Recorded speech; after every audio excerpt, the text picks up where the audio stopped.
Well, I first wanted to become a writer when I was a teenager. I grew up in Rockaway. Every fall, the beaches would be completely empty. Rockaway's on the coast. I would walk on the beach and read poetry, and I was intoxicated with language.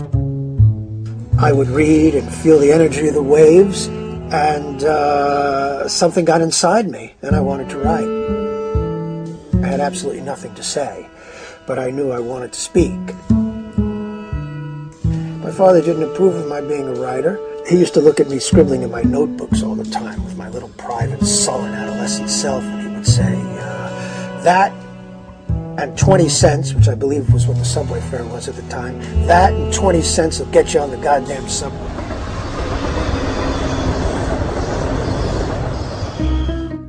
I left home when I was 16. I was still in school, and I would work at nights at a bookstore on 3rd Avenue and 59th Street.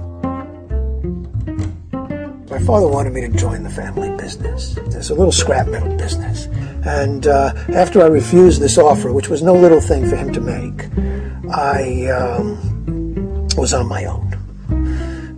So he didn't want to know what I was doing, and I didn't burden him with the news. I'm privileged to be able to make a living at the moment as a writer, and I do so by being like the old English writer Defoe, who used to say, I write with both hands. I do journalism, I do my column, books. I approach writing the way my father approached scrap metal, which is with horse sense, as he would sell his scrap to the steel mills and they would turn it into material for cars and construction. So I take my raw material and attempt to turn it into something that's palatable to a larger public.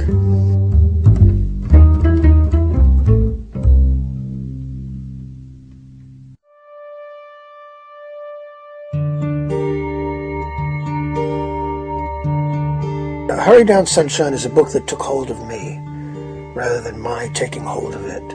It's not a book I searched out and nurtured into being. It's a book that came to me whole and that I had to do justice to. When my daughter Sally was 15 years old, she had an astonishing, and what to us was completely unforeseen, crack-up. Like this, so it seemed, she became another person. She was speaking a language that I didn't speak. She could not hear the language that I spoke to her. We were in separate worlds.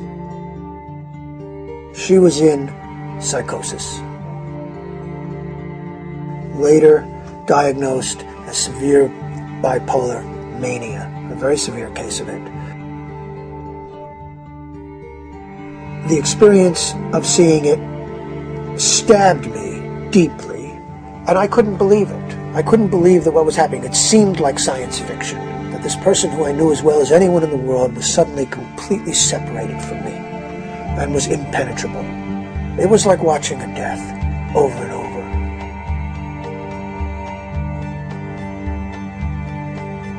Hurry Down Sunshine begins with the moment of this crack-up, the moment of my realizing what had happened. And the book is told as it's happening. This was what was amazing about the experience, was what it was doing to us in its dramatic moment. I stayed true to that throughout. It's a story of a summer, and it takes place in the time span from July 5th to the early fall.